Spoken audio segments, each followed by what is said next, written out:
Hi అండి. Welcome to story book audio. ఈ కథ మీకు నచ్చినట్లయితే లైక్ చేయండి, షేర్ చేయండి, సబ్స్క్రైబ్ చేయండి. అంజలి కోసం చుట్టూ చూశాడు రాజ్. కానీ ఎక్కడా అంజలి కనిపించకపోవడంతో నిరాశగా బయటకు వచ్చి కార్ స్టార్ట్ చేసుకుని అక్కడి నుంచి వెళ్ళాడు. ఎంత సంతోషంగా నవ్వుతుంది అంజలి.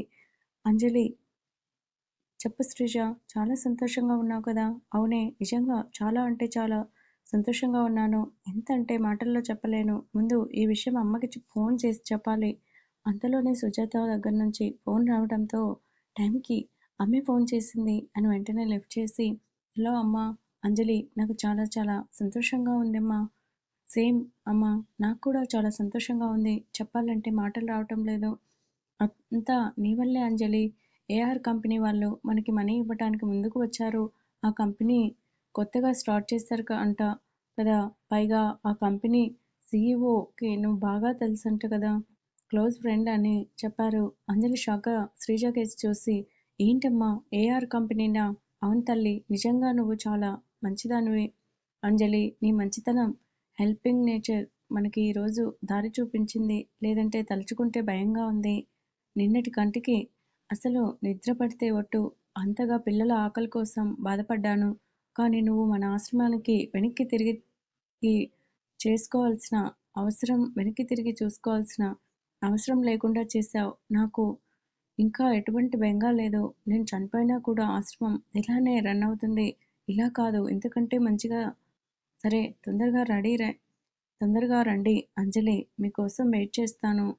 అమ్మ, గుడికి వెళ్ళి వెంటనే వచ్చేస్తాం అని కాల్ కట్ చేస్తుంది.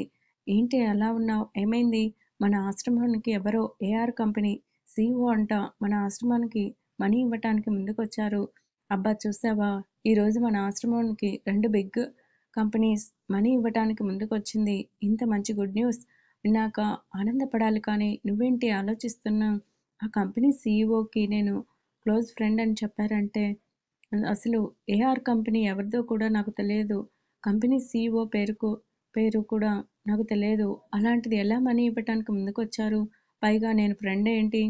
అవునా, దీనికి ఇంతగా ఆలోచించాల్సిన అవసరమే ఉంది. ఆ కంపెనీ సీఈఓ అడ్రస్ ఇచ్చే ఉంటాడుగా. రేపు ఒకసారి చూద్దాం. ఎవరో మనకి తెలిసిపోతుంది కదా. అంటే అంతే అంటావా? అంతే. ఇలాంటి హ్యాపీ మూమెంట్లో సంతోషంగా ఉండాలి కానీ ముఖం అలా పెట్టకే. పద గుడికి వెళ్ళి అట్నుంచి అటే ఒక మంచి రెస్టారెంట్స్కి వెళ్ళి ఫుడ్ లాగిద్దాం అని అంజలి చేతిని పట్టుకుని ముందుకు నడిచింది శ్రీజ.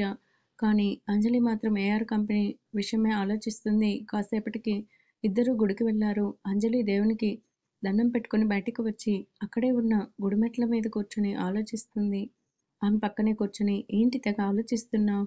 నాకోసమా? రుద్ర మాటలకి ఆలోచనల నుంచి తేరుకుని, నువ్వేంటిక్కడ? నిన్ను చూసి 3 రోజులవుతుంది. బాగా గుర్తొచ్చావు. అందుకే నీకోసం వచ్చాను అని అంజలి కళ్ళల్లో చూశాడు. పిచ్చిగా మాట్లాడకు. లవ్ యూ అంజలి. అంజలి షాక్గా చూసింది. ఏంటి షాక్ అవుతున్నావు? మొన్న పెళ్లి చేసుకుంటానన్నాడు. ఈరోజు ప్రపోజ్ ఏంటి అనా? అసలు ఎవరు నువ్వు? ఎందుకు నాతో ఇలా మాట్లాడుతున్నావు? చెప్పాను కదా, మీరంటే నాకు ఇష్టం లేదని. అయినా ఎందుకు పదే పదే మీ మాటలతో విసిగించటమే కాకుండా నన్ను ఇబ్బంది పెడతారు? కోపంగానే అడిగింది అంజలి. మరి వెంటపడక ఏం చేయమంటావు? అంతగా నచ్చావు. అయినా తప్పు నీదే. ఎందుకు ఇంత అందంగా పుట్టావు? పుడితే పుట్టావు కానీ ఇలా నా కంట కనపడి తప్పు చేశావు అంజలి. కోపంగా, నేను ఏం తప్పు చేశాను? మరి కుర్రాన్ని ఇలా గాలికి వదిలేసి బ్యాగ్ తగిలించుకొని గుడి చుట్టూ హాస్పిటల్ చుట్టూ తిరిగితే ఏమొస్తుంది? అదే నా పక్కనే ఇలా జీవితాంతం కాలం ఉన్నావనుకో అంటూ ఆమె కళ్ళల్లో చూస్తూ, నువ్వు ఊహించినంత ప్రేమనే పంచుతాను. అంజలి కోపంగా పైకి లేచి నిలబడింది. ఇంకోసారి నా జోలికి వచ్చారంటే మాత్రం పద్ధతిగా ఉండదు చెప్తున్నా. రుద్ర ఫోర్స్గా పైకి లేచి ఒకసారి అంజలిని మీదికి లాక్కుని చెప్పాను కదే, మధ్యలో మాట్లాడితే నాకు కోపం వస్తుందని. ఎందుకో తెలియదు, నీ దగ్గర ఉన్నంత ఫ్రీగా నేను ఎవరి దగ్గర ఉండలేను. చిన్నప్పటి నుంచి నాకు సంతోషం, బాధ వచ్చిన మామయ్య దగ్గరే పంచుకునేవాణ్ణి. అలాంటిది నా మనసు నిన్నే ఎందుకు కోరుకుంటుందో తెలియదు. నిన్ను చూడగానే ఒక్కటే అనిపించింది, నిన్ను ఎలా అయినా పెళ్లి చేసుకోవాలి. ఆ మాటకి నీకే చెప్పాను కానీ నువ్వు మాత్రం నన్ను పోకిరిలా చూస్తున్నావు. ఏంటి యాటిట్యూడ్ చూపిస్తున్నావా? అంజలి భయంగా చుట్టూ చూస్తుంది. ఎవరైనా చూస్తారని. శ్రీజ ఫోన్తో బిజీగా ఉంది. ఏ వదులు అని అంజలి గింజుకుంటుంటే అంజలి నాకు కోపం రప్పించకు. ఏంటి నువ్వు అసలు? ఎందుకు నన్ను ఇలా బాధపెడుతున్నావు? ఒకసారి చెప్తే అర్థం కాదా? అర్థం కాదు. వదలండి నన్ను. హ్మ్. అతని కౌగిలిలో గింజుకుంటుంది. కానీ రుద్ర ఎంతకీ వదల్లేదు. అంజలి కళ్ళల్లో నీళ్లు తిరిగాయి. కోపంగా అతని వైపు చూసి ఇదేం చేయలేదు. అనాథనే కదా. ఇదేమా? ఎందుకేడుస్తున్నావు? మరి ఎందుకు మీరు నన్ను ఇలా బాధపెడుతున్నారు? నేనేం చేశానని?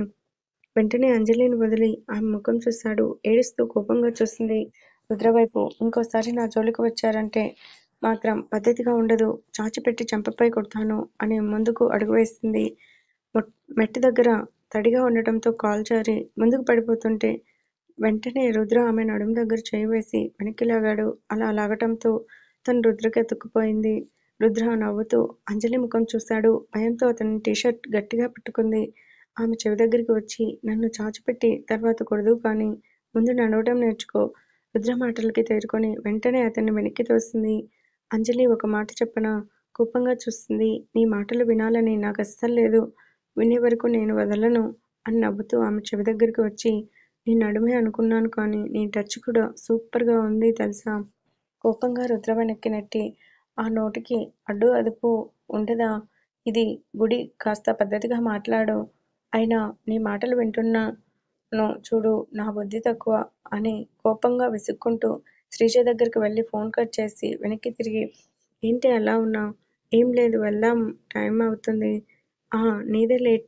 గుడికి వస్తే గంటలు తరబడి ఇక్కడే కూర్చుంటావు. ముందు పద. సరే, ఫోన్ ఇంతసేపు మాట్లాడావు. ఎవరే ఫోన్ ఇంతసేపు మాట్లాడావు? ఇంకెవరు? ఆ సుప్పనాచి. సోని ఫోన్ చేసింది ఆఫీస్ వర్క్ గురించి.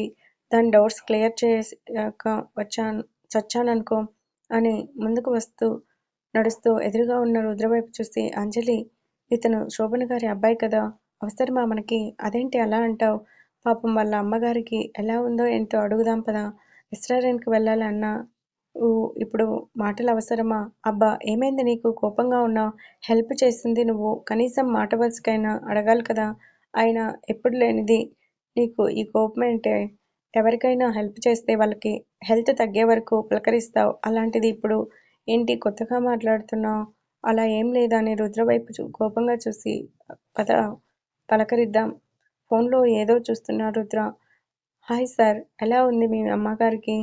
శ్రీజ మాటలకి తలెత్తి ఫైన్, బానే ఉంది అని అంజలి వైపు చూసి టైంకి మీరు వచ్చి సేవ్ చేశారు కాబట్టి సరిపోయింది. లేదంటే మా అమ్మ పరిస్థితి ఎలా ఉందునో. తప్పక అంజలి చిన్నగా నవ్వి ఆ దేవుడు ఎప్పుడు మంచివాళ్ళకి ఎప్పుడు మంచి చేస్తాడు అవునా అంటూ కొంటెగా చూశాడు అంజలి వైపు. అంజలి కోపంగా చూసి అవును సార్, నేను మంచోన్నే కానీ దేవుడు ఎందుకు నాకు మంచి చేయటం లేదు. రుద్ర ఆ మాట ఎందుకు అన్నాడో అంజలికి బాగా తెలుసు. కోపంగా ముక్కుపుటలు ఎగరేసింది. మీకు దేవుడు ఎందుకు మంచి చేయడు? ఏమైంది సార్? ఏమన్నా ప్రాబ్లమా? శ్రీజ మాటలకి అంజలి చిన్నగా నవ్వుతూ వెళ్దామా, టైం అవుతుంది. నువ్వు ఉండు అంజలి. చెప్పండి సార్, మీకేమన్నా ప్రాబ్లమా? అవును, కాస్త. ఏం ఏం చేస్తాం? ఆ దేవత నన్ను అసలు కరుణించటం లేదు. అవునా? అయితే ఆ దేవతని బాగా పూజించండి. ఖచ్చితంగా మీకు మంచి చేస్తుంది. అవునా అంటూ అంజలి వైపు చూశాడు. అంజలి కోపంగా చూసి ఇంక వెళ్తాం సార్. మీ అమ్మగారిని అడిగామని చెప్పండి బాయ్. బాయ్ అని శ్రీజ చేతిని పట్టుకొని ముందుకు నడుస్తుంటే అబ్బా ఏంటే అలా మధ్యలోనే తీసుకొచ్చేసావు? ఎంత బాగున్నాడో కదా ఆ అబ్బాయి. అతను ఎలా ఉంటే నీకెందుకే, ముందు పద అని నడుస్తూ వెనక్కి తిరిగింది. ఆమె వెనకే వస్తున్న రుద్ర చిన్నగా నవ్వుతూ తన చేత్తో ఏదో సెగ చేశాడు. అంజలి తన్ని తాను మూసుకొని కోపంగా వెనక్కి తిరిగింది. అసలేంటి ఈయన నా వెనకే పడుతున్నాడు ఛ అని నడుము దగ్గర ఉన్న చీరని కవర్ చేసుకుంది. వెళ్తూ వెళ్తూ రుద్ర అంజలి నడుము దగ్గర చిన్నగా తన చూపుడు వేలిని ఆమె నడుము దగ్గర తాకుతూ ముందుకు నడిచాడు. అతని చేతి స్పర్శ తగిలేసరికి అంజలి కోపంగా రుద్ర వైపు చూసింది. వెళ్తున్న అతను అడుగులు ఆపి వెనక్కి తిరిగి నాకు బాగా నచ్చింది ఆ ప్లేస్. అందుకే తాకాలనిపించి తాకాను. బాయ్ అని నవ్వుతూ కార్ స్టార్ట్ చేసి అక్కడి నుంచి వెళ్ళాడు. వెళ్తున్న కార్నే చూస్తుండిపోయింది అంజలి. ఏంటి ఆ సార్ మాటలు నాకు ఏం అర్థం కాలేదు. ఏమంటున్నారు? తాకాను అని ఏదేదో అంటున్నారు. ఏం లేదు, ఆయనకు పిచ్చి అనుకుంటాను. అందుకే అలా వాగారని కోపంగా ఆటో ఎక్కింది. రూమ్లో మందు తాగుతూ ఏదో ఆలోచిస్తున్నాడు శంకర్. అప్పుడే లోపలికి వచ్చాడు రుద్ర. మామయ్య, నువ్వు ఈ మందు తాగటం మానవా అని కోపంగా శంకర్ చేతిలో ఓ గ్లాస్ తీసుకొని బయటకు విసిరాడు. కానీ శంకర్ మాత్రం తాగటం మానలేదు. మరో బాటిల్ తీసుకొని ఫుల్గా తాగేసి రుద్ర వైపు చూశాడు. రుద్ర ఆశ్చర్యంగా తన మామయ్య వైపు చూసి, ఎప్పుడూ లేనిది నా మాట పెడచెవిన పెట్టి కూడా, ఏంటి మామయ్య ఏంటి మందు తాగుతున్నాడు? ఏంట్రా ఎప్పుడూ లేనిది మీ మామయ్యని మాట లెక్క చేయకుండా మందు తాగుతున్నాడేంటా అనా? మామయ్య నువ్వేనా ఇలా మాట్లాడుతుంటా? నేనేరా అని శంకర్ పైకి లేచి రుద్ర భుజంపై చేయి వేసి, ప్రేమిస్తే సరిపోదు, ఆ ప్రేమని ఎంత బాగా చూసుకోవాలో, లేదంటే నాలానే నువ్వు కూడా జీవితాంతం కాలం బాధపడతావ్ మామయ్య. ఎన్నో ప్రశ్నలతో శంకర్ వైపు చూశాడు రుద్ర. శంకర్ చిన్నగా నవ్వి, తాగిన మైకంలో చెప్పటం లేదురా. నేను ఒక అమ్మాయిని ప్రేమించాను. పేరు పార్వతి. చాలా అందంగా ఉండేది. తనకి కోపం ఎక్కువ. సరదాగా మాట్లాడినా కూడా కోపంతో నా మీద ఊగిపోయేది తెలుసా? కానీ తన మంచితనం చూపించినప్పుడల్లా నాకు తన కోపం ఇంకా బాగా నచ్చేది. అత్త అంటే అంత ఇష్టమా? ప్రాణంరా. చాలా ఇష్టపడ్డాను. తన్ని తాను కూడా నన్ను చాలా ప్రేమించింది. చదువు కోసమని నేను సిటీకి వచ్చాను. చదువు పూర్తవగానే పార్వతి ఇంటికి వెళ్ళాను. కానీ తను లేదు. రుద్ర ఆశ్చర్యంగా చూశాడు. మామయ్య, ఎక్కడ ఉందో కూడా తెలియదు. వెతకని చోటంటూ లేదు. అందుకే తన జ్ఞాపకాలు గుర్తు రాకూడదు అని లండన్ వచ్చేశాను. ఎందుకో తెలియదు. నేను చనిపోయే ముందైనా తన్ని ఒకసారి చూడాలిరా. తన మామయ్య మాటలు ఎంత బాధగా వస్తున్నాయి. దానికి తోడు శంకర్ గొంతు వణకటంతో రుద్ర బాధగా, మామయ్య మిమ్మల్ని నేను ఇలా చూడలేను ప్లీజ్. ముందు పద పడుకుందుగాని. రుద్ర తనకి పెళ్లి చేసుకోవాలని ఎన్నో కలలు కన్నానురా అని మత్తుగా మాట్లాడుతుంటే రుద్ర శంకర్ని పట్టుకుని బెడ్ మీద పడుకోబెట్టి దుప్పటి కప్పాడు. ఎక్కడున్నావ్ పార్వతి? నీ విషయంలో నేను చాలా తప్పు చేశాను. నీకోసం ఇంకెంతకాలం ఎదురు చూడాలని కలవరిస్తూ నిద్రలోకి జారుకున్నాడు. రుద్ర అలానే బెడ్ మీద కూర్చుని తన మామయ్య ముఖం చూశాడు. తాగిన మైకంలో ఉన్నా కూడా శంకర్ ముఖం ఎంత బాధగా ఉంది. ఏసీ ఆన్ చేసి లాన్ లోకి వచ్చి అటూ ఇటూ తిరుగుతున్నాడు. అసలు ఈ పార్వతి గారు ఏమైనట్టు? అత్తయ్య విషయంలో మామయ్య ఏం తప్పు చేశాడని అంతగా బాధపడుతున్నాడు? అసలేమై ఉంటుంది? రుద్ర తారా మాటలకి తేరుకొని, ఆ వదినా చెప్పు. భోజనం చేద్దువుగాని రా. అందరూ నీకోసమే ఎదురు చూస్తున్నారు. బాబాయ్ ఏంటి ఎంత లేపినా లేవటం లేదు? మామయ్యకి రేపటి వరకు మెలకువ రాదు వదినా. అంతగా మందు తాగాడు. ఏంటి బాబాయ్ మందు తాగారా? అవును. మీరు తింటూ ఉండండి. నేను ఫ్రెష్ అయి వస్తాను. సరే తొందరగా రా రుద్ర అని తార బయటికి వెళ్ళగానే రుద్ర టవల్ తీసుకొని వాష్రూమ్కి వెళ్ళాడు. ఏంటి నిద్రపోకుండా ఇంకా ఏం ఆలోచిస్తున్నావు? పైగా ఈరోజు చాలా సంతోషంగా ఉన్నావు కదా. పడుకో. లేదే, నాకు నిద్ర రావటం లేదు అసలు. ఏఆర్ కంపెనీ సీఈఓ ఎవరో తెలుసుకునే వరకు నాకు నిద్ర పట్టదు అని చేతిలో ఉన్న విజిటింగ్ కార్డ్ని అటు ఇటు తిప్పుతుంది. ఏంటి నీ తిప్పుడు?